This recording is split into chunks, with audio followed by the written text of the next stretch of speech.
How to disable dark mode on Snapchat? First of all, launch Snapchat and make sure that you sign into your account.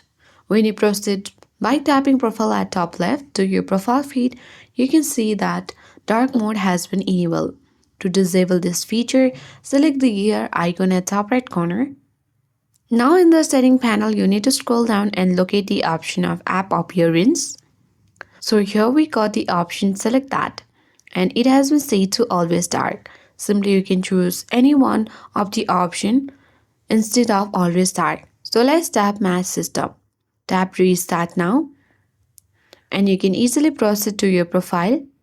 And we can see that we have disabled the dark mode. You can even go and open appearance and then select always light as well or any custom app theme. So in this way we can easily disable dark mode on Snapchat. I hope this guide was helpful. If it was, then do like, share, comment and don't forget to subscribe. Thanks for watching and I'll see you in the next video.